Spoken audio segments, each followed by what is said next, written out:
Bom, meninos, então vamos aí tentar aqui, né, dar uma luz aí no fim do túnel de vocês, né? Como vocês estão vendo aí, eu estou aqui com a chamada pública que foi lançada em nível estadual.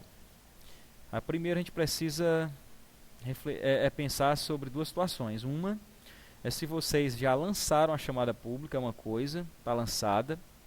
E a segunda é se não lançaram ainda. Então, se vocês já lançaram a chamada pública, perceba que, comparando com a chamada estadual, o processo aqui ele observa duas etapas. A primeira inclui currículo e o plano de trabalho, e uma segunda a entrevista. E nesse caso, digamos que a entrevista seria um tira-teima da primeira etapa. E vocês devem ter percebido que a primeira etapa ela exige uma pontuação mínima para os candidatos passarem aqui para a segunda etapa. Porém, se vocês já lançaram a chamada pública e não deixaram isso claro, então vocês devem, no caso, conduzir o processo considerando a avaliação do currículo, plano de trabalho e entrevista como uma etapa única. E aí seria interessante que não exigisse uma pontuação mínima da avaliação de currículo e do plano de trabalho para poder passarem para a entrevista. Então, isso aqui, se vocês não lançaram, conduzam, analisando o currículo, que no caso de vocês não é nem o Lattes, foi simplificado, analisando o plano de trabalho e a entrevista do candidato, uma etapa única. E aí, ao final, a gente verifica quem alcançou a maior pontuação, e aí, de acordo com a classificação decrescente da pontuação, os primeiros colocados vão tendo a garantia das bolsas que estiverem disponíveis, conforme a quantidade de cada município, por eixo.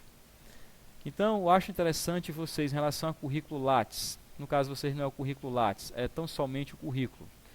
A gente vai ver lá nos anexos que vocês poderiam sim utilizar como critério para analisar o currículo dos candidatos de vocês, o critério que está aqui. Cursos de qualificação que tem a ver com a área na qual vão atuar e o nível de bolsa, no caso só tem um nível de bolsa para vocês, que já foi dito que é a bolsa tipo 4, e aqui nessa chamada pública explicita direitinho o que é que se faz um bolsista da bolsa desse nível, se o candidato em trabalho tem projetos desenvolvidos nas áreas dos eixos do MySpike, de uma forma muito especial, é claro, para aquele eixo o qual ele se candidata, e vocês poderiam utilizar essa pontuação aqui. Então seria a análise do currículo. Teríamos essa questão da análise do currículo. Em relação ao plano de trabalho, poderiam também seguir esses critérios que estão aqui e essa pontuação que está aqui. O diferencial seria que quem já lançou chamada, e para não mexer mais na chamada, não mandar a corrigenda do processo, vocês poderiam simplesmente ir somando a pontuação. Então, quem fosse fazendo a pontuação, iria, digamos assim, ficando mais próximo de conseguir a bolsa. E aí passou-se da análise do currículo, do plano de trabalho, aí vocês poderiam seguir para a entrevista. E a entrevista sabe-se que basicamente o que é que se vai avaliar do candidato. Como eu falei, é como se fosse um tira-teima. Eu vou querer saber nessa entrevista algo a respeito da experiência desse candidato.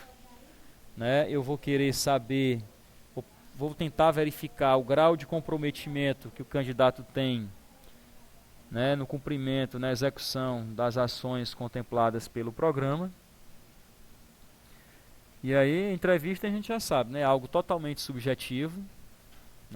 Quem vai fazer a entrevista vai dar a pontuação que achar pertinente, achar coerente. Aqui também a gente vai ver que tem uma sugestão de critérios de avaliação da entrevista. Mas esses critérios são justamente baseados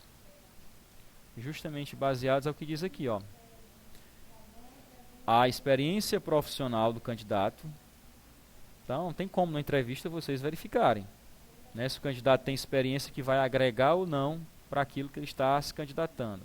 Disponibilidade, vai ter tempo mesmo para se envolver, para se dedicar. E a gente acaba também até conhecendo a própria pessoa e conhecendo o histórico profissional dele, qual o nível de comprometimento que ele vai ter, né, na execução das ações desse programa.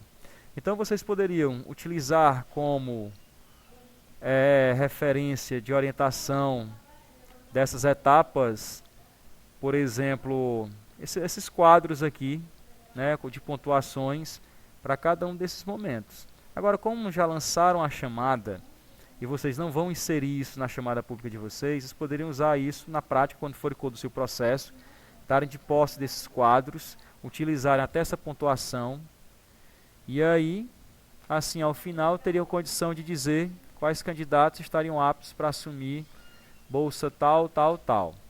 Agora, vamos lembrar também que existe aqui uma sugestão de cronograma no modelo de chamada pública que foi para vocês, que é importante que ele seja observado.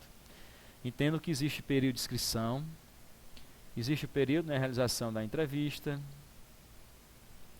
porque a entrevista, como é o final, à medida que vocês vão realizando as inscrições, vocês já vão também recebendo o currículo, já vão analisando, já vão recebendo o plano de trabalho, já vão analisando.